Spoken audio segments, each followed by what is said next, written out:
Good morning, Mr. Adams. How are we today? It's your nurse, Jack. Are you, ready to go to group?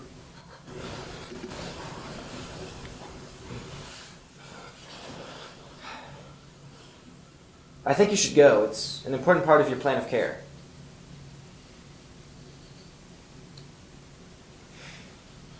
Mr. Adams, I really think you should go.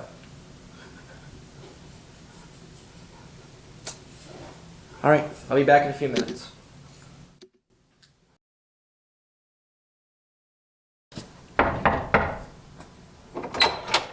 Come on, Mr. Adams. Group is starting soon, all right? I need to get ready to pass meds. Let's go. Come on, I'll walk with you. All right, fine, have it your way, but I'm going to have to tell your doctor, and she's not going to be happy about this. I can't promise there won't be consequences. You've been in this room way too long. Come on, let's go. I'll give you one more chance. One more, come on. It's going. All right, it's gone.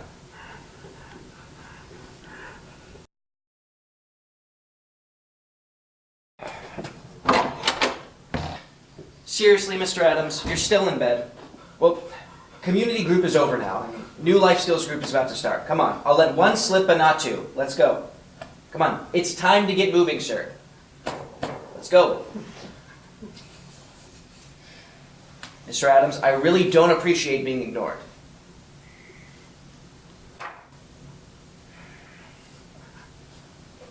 Mr. Adams, is everything okay?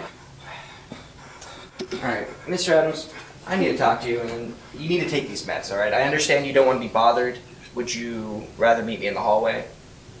What do you want, you demon? I asked you a question, demon. Why are you here? You're going to report me? I don't answer to you, demon. I'm sorry to bother you, sir. I can come back later if you'd want. You're not going anywhere, evil one. You're here with the devil at the snares. Demon, I already rebuked you once. I asked you to leave you alone, and yet you torment me. Why are you here? I'll rebuke you again! Your day of recompense is now! Sir? There's nothing you can do to touch me. If one offends the eye, one can simply pluck it out. I am clothed in the helmet of righteousness. I am donned in the chestplate of truth. I am wearing the armor of God. You cannot touch me! I'm sorry, I'm not a demon, sir, and, can you please calm down, Mr. Adams?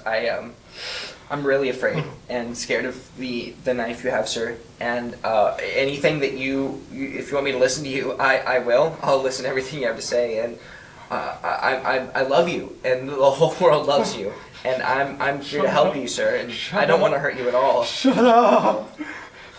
Punish! Punish! Punish!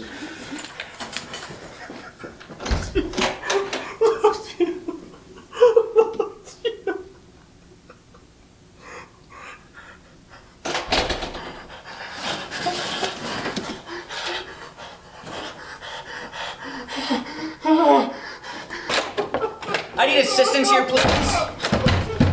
What's wrong? Where have you been? Oh. Well, call security. He has a weapon. Security code.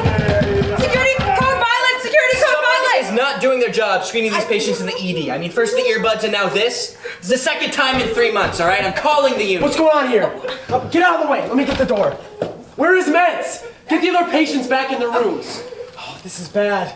Wait till he calms down. Everyone needs to relax in the meantime.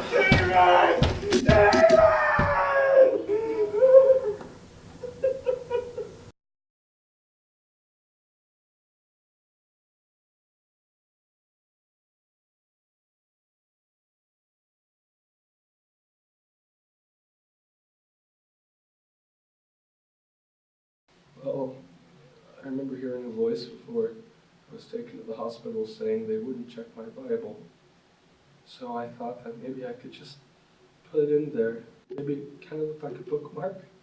I don't really know, but when I got into the hospital, I told them it was for my comfort. So one of the nurses let me keep it, and I was very grateful, but now that I think about it, I wish she would have taken it away from me.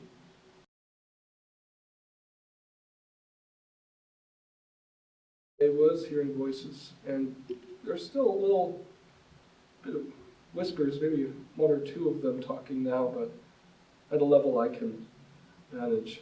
Before there were about 6 or 7. I remember that it would just kind of become this cacophony of different voices. Sometimes it wouldn't even say anything. One of them was a commercial I heard for car insurance. Other times they'd be people I had remembered, people I had known in my life. One that usually reappears is when I was trained to become a priest, actually, before I was encouraged to be a deacon. I was training with the bishop, the one who encouraged me to pursue the diaconate instead. As you become a deacon first and then transition to a priest later, but they told me to stay where I was. And this bishop I remember he was not really very nice to me, and he would yell at me when I would do something wrong. Or we were in the library researching and I was being tactless or showing poor work ethic, he would throw a book at me. And I remember him saying that I wasn't even fit to wear an altar boy's garb. And every once in a while I hear that. I hear him saying I'm going to hell.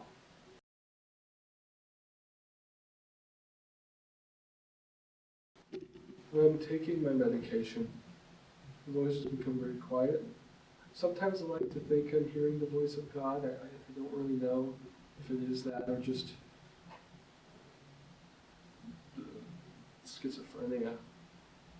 But sometimes I do hear a voice saying everything's going to be all right, and I like to pretend, or at least think that that's God. It gives me comfort.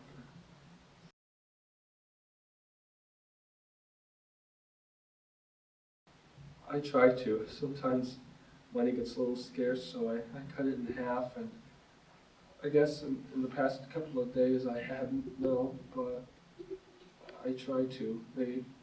People tell me, my psychiatrist and my relatives say I should, so I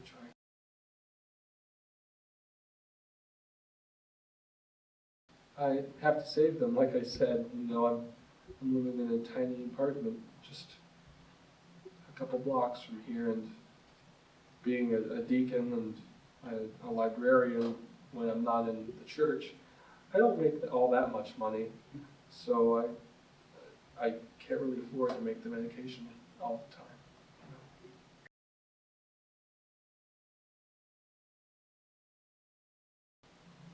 I hope not. I don't want to. I didn't want to.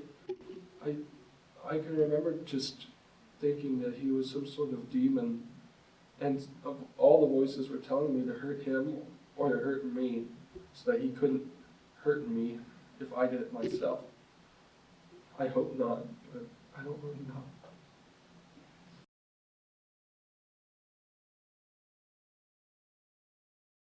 I've been a nurse for about 3 years.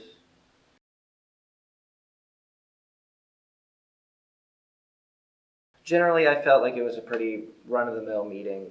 I guess I do regret touching his foot, and I had some bad placement, I guess, but I just try to establish a personal connection with my patients, but I might have gotten a little too personal with this one.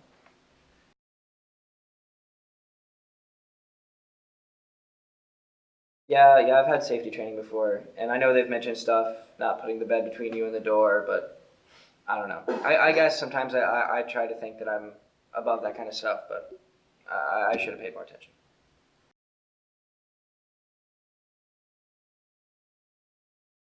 Just, I guess, treat the job like it's something more than just duties and getting people from one place to the other, and that I'm responsible for, I guess, me not affecting his emotional well-being in a negative way, I guess.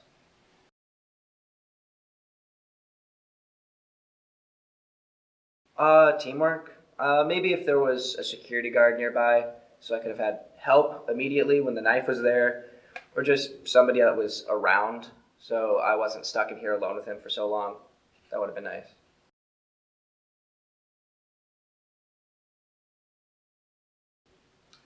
Maybe easy access for me to set off some kind of emergency alarm, without letting the patient know that I was calling a code, some way that I could access somebody or get somebody to come, maybe something that's on my body that I can use to call somebody to me.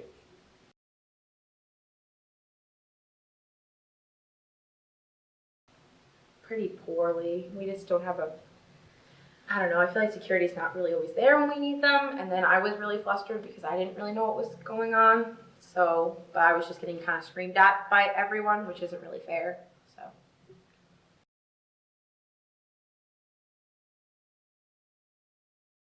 Well, I think we do our jobs pretty well. We do the searches usually, and we're pretty thorough with our searches. And she called the code on the radio, which is standard.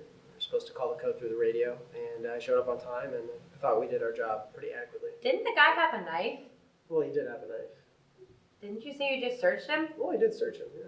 I mean, And you missed the knife? we're unsure how he had a knife in there. I mean, we body searched, checked everything, and he just had his claw. Well, that's a breakdown in communication if you got through with a knife.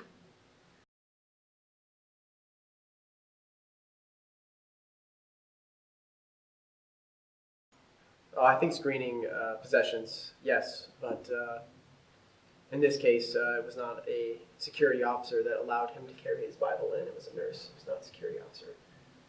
I don't know, I can't speak for the nurse, but I'm wondering if she went through security first and security missed that, and then if he already had the Bible and then asked, can I keep the Bible, because security didn't take it in the first place. I don't think that's like a nurse thing. I think that's together collectively we made a mistake thing, but we just wanted him to feel comfortable, and that would be good for his psychological state.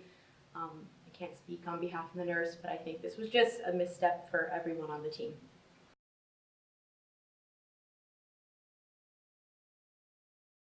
I think so. I think, we need to be clearer on who does the first kind of search, and so I think it should be security and then nurses, but hopefully the nurses don't have to find anything that the security guards missed.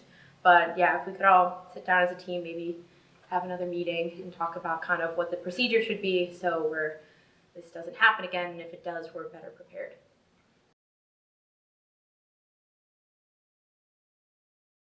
No, I disagree. After 25 years in the service, I retired and I took this job just for some extra pay. But the guys hired here are not qualified. They're not ex-cops. They're not trained in any way in that sort of fashion, and they're not able to do the job correctly. So I often find myself doing more than I should be, and I resent them for that, for not having that extra training.